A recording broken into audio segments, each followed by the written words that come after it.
Good morning students. आपका जो lesson 5 है शब्दकोश, उसे क्या किया गया कि कई पार्ट में डिवाइड करके दिया गया है, ठीक है। और मैंने लास्ट दिनों में 2 पार्ट आपको बता दिया है, ठीक है। फर्स्ट पार्ट जो था पर्यायवाची सिनोनिम एंड सेकेंड जो पार्ट था वो था एंटोनिम विलोम, ठीक है।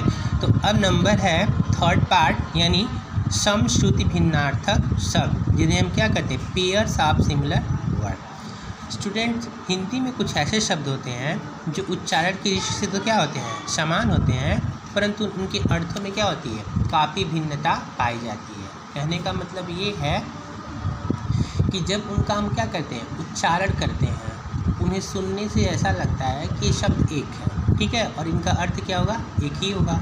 लेकिन जब उसको हम लिखते हैं तो उनका जो लिखने का तरीका होता है वो अलग अलग होता है, और उसके बेस पे उनका जो अर्थ होता है वो भी क्या होता है, अलग अलग ही होता है, ठीक है।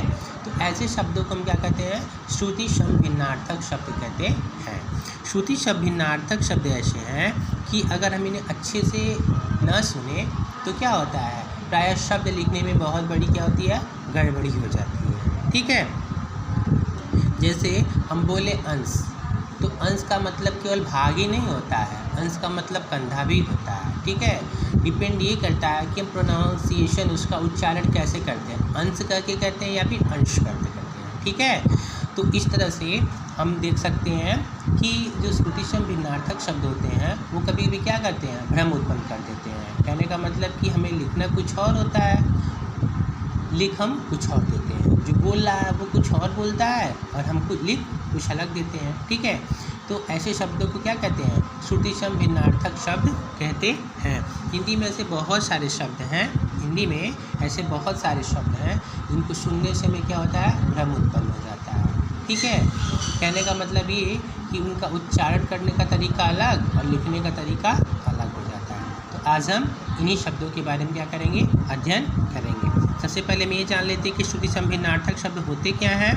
तो आप बोलेंगे ऐसे शब्द जो उच्चारण की दृष्टि से तो क्या होते हैं, समान होते हैं, परंतु उनके अर्थ में क्या होती है, पर्याप्त भिन्नता पाई जाती है, और इस शब्द को क्या कहते हैं, श्रुति शब्द भिन्नार्थक शब्द कहते हैं। जैसे हम कहें अविराम, तो अविराम को कभी कभी हम अभिराम भी लिख देते हैं, ठीक है, लेकिन ये 2 वर्ड होते हैं, अविराम भी होता है और अभिराम भी होता है। अविराम का मतलब होता है लगातार और अभिराम का मतलब है सुंदर।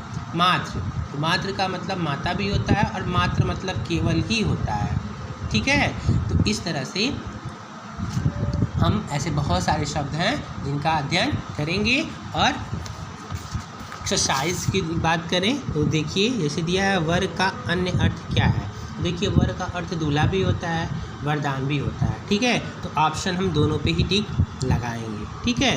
अंक, अंक का क्या होता है, गिनती। अंश और अंश का क्या अर्थ होता है, तो भाग और कंधा, मैंने पहले आपको बता दिया है। मात्र का अर्थ माता होता है, तो मात्र का क्या अर्थ होता है, केवल, ठीक है।